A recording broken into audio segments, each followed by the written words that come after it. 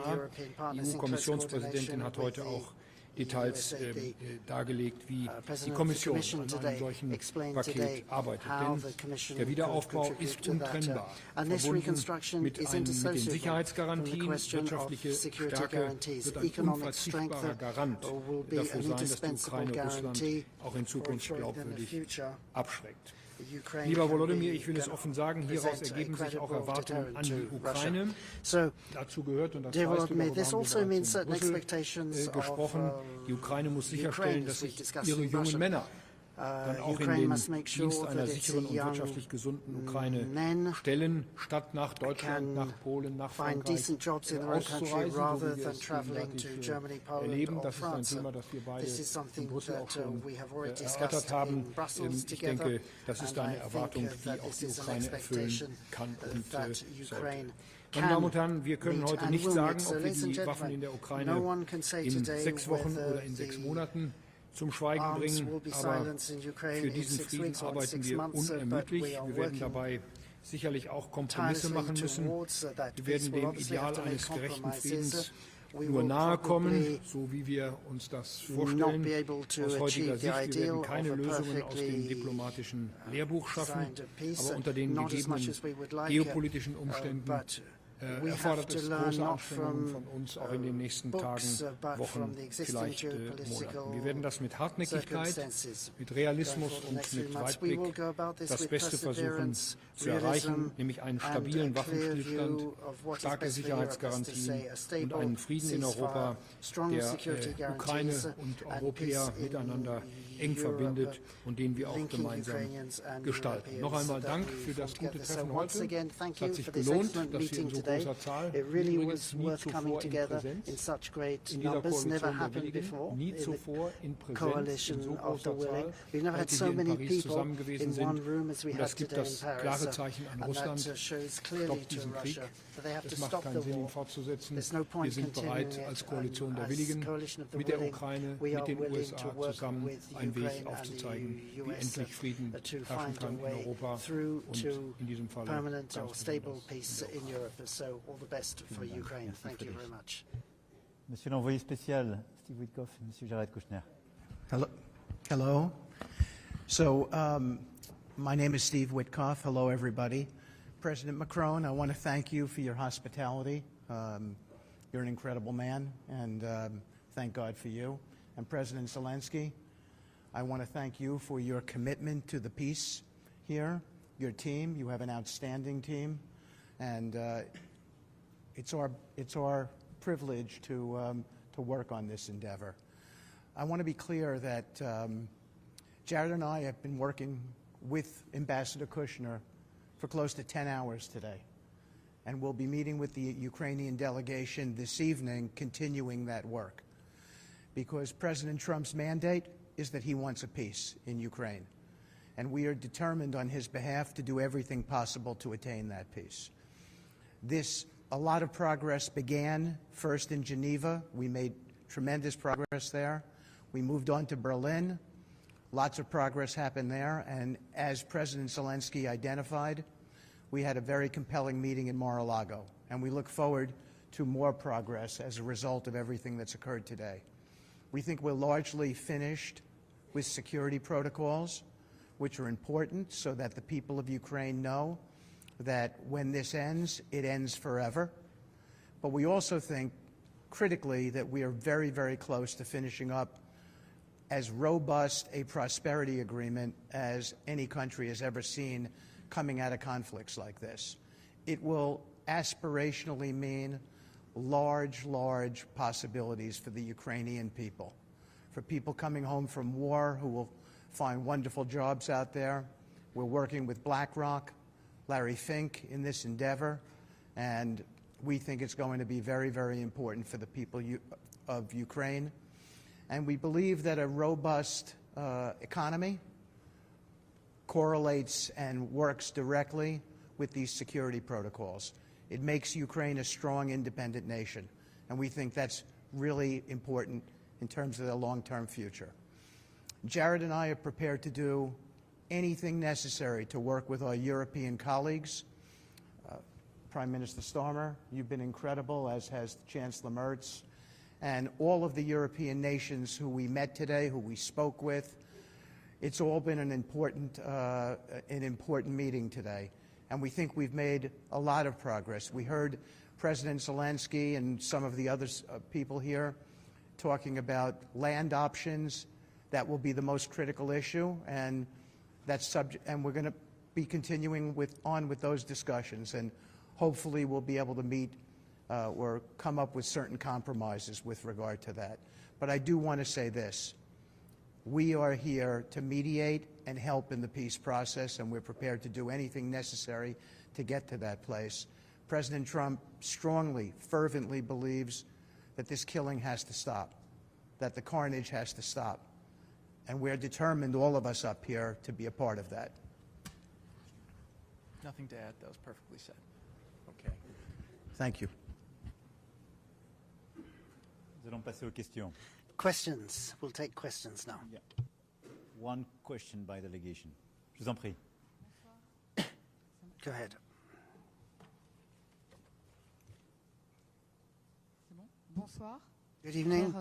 Claire Gatinois from Le Monde. Bonsoir, messieurs les présidents, chefs d'État, chefs de gouvernement. Bonsoir, messieurs les envoyés spéciaux. Monsieur le Président Emmanuel Macron, c'est la 15e fois, vous l'avez dit tout à l'heure, que la coalition des volontaires se réunit pour bâtir des garanties de sécurité pour l'Ukraine en espérant le soutien des États-Unis. Trump ne s'est pas encore engagé fermement sur ce soutien américain. Après l'opération au Venezuela et les menaces portées sur la souveraineté du Groenland, les Européens peuvent-ils encore faire confiance à l'allié américain? Les volontaires ne doivent-ils pas penser les garanties de sécurité sans les États-Unis?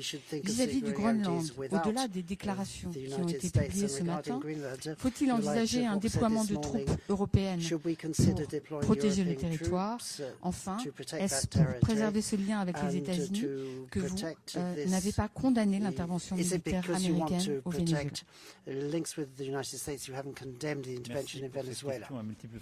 Thank you. That multiple question. D'abord, sur la question du Venezuela, qui me semble étrangère à la question qui nous réunit aujourd'hui, la diplomatie a une voix et la diplomatie française s'est exprimée par les canaux qui conviennent. Et il faut la voir comme un tout. Et je crois avoir été, la diplomatie française avec moi, très claire sur le sujet. Sur la question qui nous occupe, la présence aujourd'hui des envoyés spéciaux du président Trump, les engagements du président Trump lui-même, en particulier ce qu'il a pu dire lors du rendez-vous qui s'est tenu à Mar-a-Lago en fin d'année dernière avec le président Zelensky, disent au contraire l'engagement des États-Unis d'Amérique pour bâtir la paix et prendre leurs responsabilités. Cette coalition des volontaires marque une étape nouvelle qui me semble correspondre à ce que nous défendons et qui, d'ailleurs, est conforme aux souhaits américains. Ce que la France défend depuis plusieurs années, c'est une Europe plus indépendante et c'est une plus grande autonomie stratégique. C'est-à-dire une Europe qui s'occupe de sa sécurité, davantage, en respectant le cadre otanien, mais qui prend davantage sa part. Ce que le président Trump a constamment dit, dans son premier mandat comme dans celui-ci, c'est que les Européens doivent prendre plus de la part du fardeau. C'est ce qu'il nous demande de faire. C'est cohérent. Et donc tout le travail qui a été fait ces derniers mois, à travers la coalition des volontaires, c'est d'avoir les Européens, mais je veux aussi souligner la présence dans la coalition des volontaires du Canada, de la Nouvelle-Zélande, de l'Australie, de plusieurs autres puissances, du Japon. En particulier, le Premier ministre canadien était avec nous aujourd'hui, ce qui est un signal très fort, et est engagé dans ces garanties de sécurité. Donc cette coalition des volontaires, elle est, si je puis dire, le cœur battant de ce soutien à l'Ukraine pour les garanties de sécurité. Elle dit le jour d'après la paix, voilà comment nous nous mettons en situation d'apporter à l'Ukraine ces différentes composantes, et en particulier un format d'armée ukrainienne qui dissuadera toute nouvelle agression, des forces multinationales de réassurance et des règles d'engagement. Dans ce contexte-là, Le soutien et la participation américaine sont très importants pour beaucoup de pays. Elles sont très importantes pour beaucoup de pays qui sont membres de l'OTAN. Elles sont très importantes parce que les capacités américaines, parfois une exclusivité sur certaines composantes de ces garanties de sécurité qui les rendent clés. Ces dernières semaines ont marqué un changement, puisqu'il y a eu un engagement américain. Ça a été dit par le chancelier Merz dans notre rendez-vous à Berlin, a permis d'acter déjà une étape et un mouvement. Ensuite, SACEUR, et donc le général américain en charge des forces justement américaines en Europe, mais également les coordonnants au titre de la participation américaine dans l'OTAN, étaient présents avec nous et a participé à la planification. Et donc il y a aujourd'hui ces différentes couches de garantie de sécurité où les États-Unis d'Amérique ont clarifié leur participation, et en particulier sur ce qu'on appelle le monitoring, c'est-à-dire la surveillance de la ligne de front. Les capacités d'observation et de suivi américaines sont absolument déterminantes et ont été confirmées. Donc tout ça pour vous dire que ces derniers mois, nous avons élaboré un ensemble, il est cohérent, il est solide. Les États-Unis d'Amérique nous ont demandé de faire plus, nous le faisons et c'est légitime et nous le voulons. Nous avons pour la première fois une coalition des volontaires qui porte de telles garanties, mais nous avons aussi une participation américaine par les moyens qu'elle apporte et ce fameux backstop, c'est-à-dire ces garanties. Dans ce contexte-là, à la fois les déclarations du président Trump à Mar-a-Lago avec le président Zelensky en fin d'année dernière, ce qui a été réaffirmé par les généraux compétents dans la chaîne de commandement américaine, et ce qui a été porté aujourd'hui par messieurs Witkoff et Kouchner est cohérent, c'est un engagement américain pour la paix. Je les en remercie.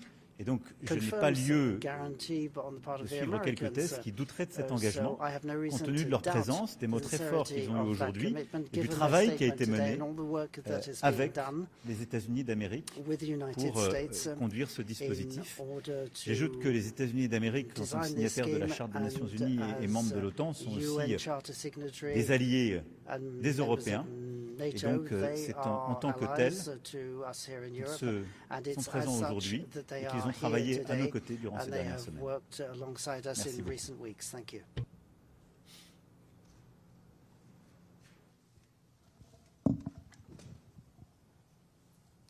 Hello to everyone. Oksana Tkachenko, Ukrainian channel 1+1. I have a few questions.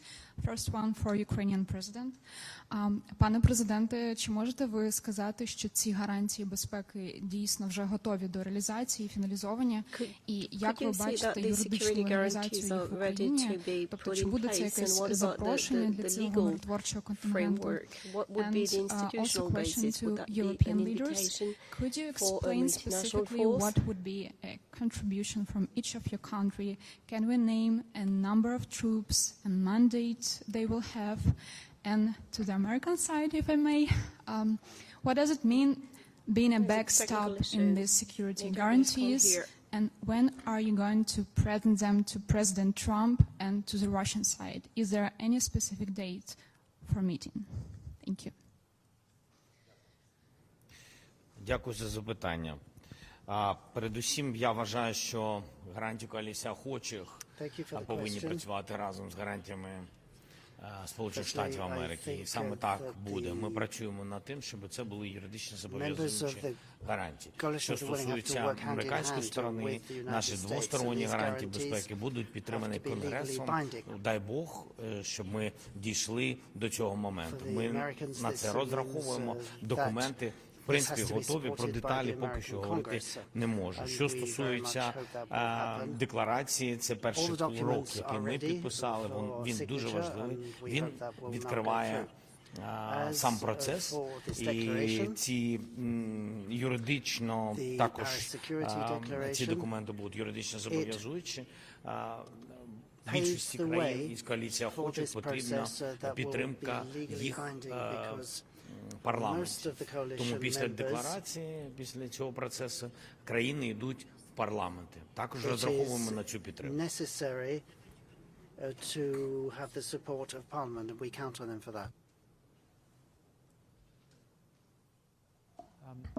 So with regards to the security guarantees, there was extensive conversations about that with President Zelensky and President Trump at Mar-a-Lago in December.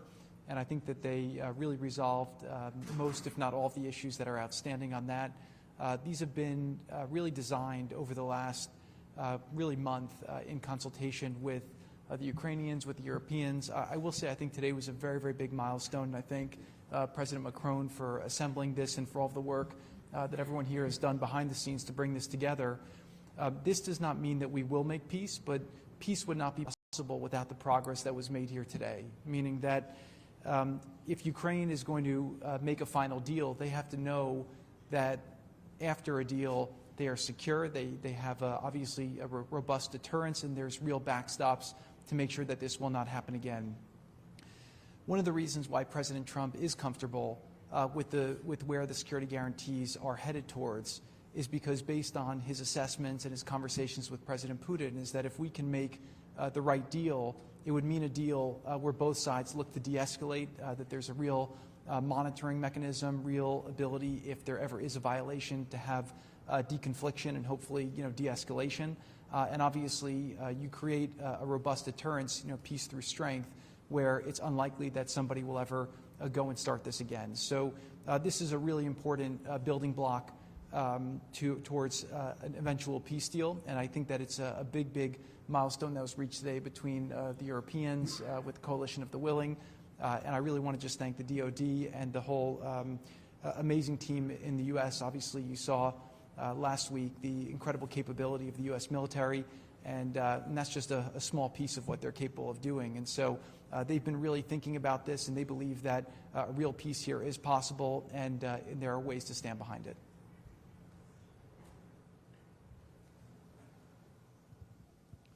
James Mates, ITV News from London.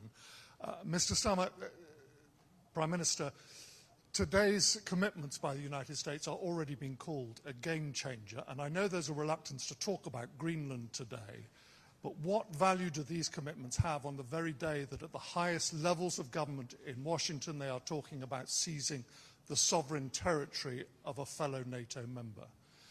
Mr. Witkoff or Mr. Kushner, if I may ask you, the commitments made today, does President Trump commit to coming to the aid of any European forces deployed in Ukraine were they to come into conflict with Russian forces? Will President Trump have their back? And President Zelensky, if I may ask you, is this enough? You said before today you were 90% of the way towards a peace agreement. How close are you now? Well, let me start. On the question of Greenland, I've been very clear as to what my position and the position of the UK government is, both in statements I made myself yesterday and in the statement that was put out earlier today. I've been equally clear that the relationship between the UK and the US is one of our closest relationships, particularly on issues on defence, security and intelligence. And we work with the US 24/7 on those issues. So far as today is concerned, the Coalition of the Willing was set up just under a year ago now, with the aim to bring about just and lasting peace, and we knew that that would require security guarantees. We worked on military plans, which were prepared over the early months of the year. To a point of several months ago, we were able to set them out with clarity. Today, we've made real progress on the political commitment, declarations, and commitments that have been made today. The biggest meeting of the Coalition of the Willing in terms of the number of leaders here, and the first meeting of the Coalition where we've been sat together with our American colleagues around the same table, hammering out these issues. So this is the political declaration that goes with it. And we've made some real progress on those security guarantees. They're set out in the documents we've issued, but they include on issues such as working with the US on ceasefire monitoring, on binding commitments to support Ukraine, and on the operations headquarters here in Paris. And as Jared said a moment ago, and I thank Steve and Jared for all the work they've done in recent weeks, particularly on the security guarantees, and for being here today at our meeting. But peace is only possible because of the progress that we're making in these meetings of the Coalition of the Willing and that we've made here today. And I'm really pleased that nearly a year after we have begun this work with the Coalition of the Willing, that we've got this far now with security guarantees. Of course, nobody is saying that is job done.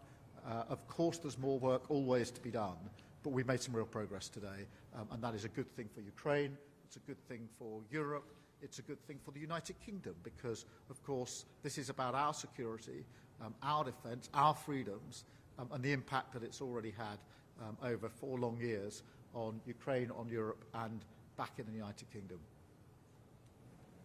The President strongly stands behind security protocols. Those security protocols are meant to, A, deter any attacks, any further attacks in Ukraine, and B, if there are any attacks, they're meant to defend, and they will do both. They are as strong as anyone has ever seen. Everyone on this panel, on this stage up here, has acknowledged that, as has almost all of the countries that sat at the table with us today. The President does not back down from his commitments. He is strong for the country of Ukraine and for a peace deal, and we will be there for the Ukrainians in helping them to get to that final peace, and we're confident we will get there. You want to say something, Jared? Perfect. Thank you very much for your question. First of all, we have declaration, and I think this is a huge step forward, because 1 year ago we couldn't even, think about it, and now we have this step. Yes, of course, not enough, not still enough. We will have document which will be supported, I hope, I'm sure, between us, will be supported by European parliaments, and that will be enough. Then we have really very good dialogue with American side. Thanks again, Steve and Jared. So we really have good steps forward. Yes, 90%, but we are each day a little bit closer. It's still not enough to have a peace, because enough when the war will finish, will end in Ukraine, we still have losses. So it's still not enough. Thank you very much. Bonsoir, guten Abend, Bundeskanzler Merz, Michaela Wiegel, Frankfurter Allgemeine Zeitung. Hier ist von vielen wichtigen Etappen die Rede. Eine wichtige Etappe ist vielleicht auch, dass Deutschland bereit ist, militärisch sich an der Koalition der Willigen zu beteiligen.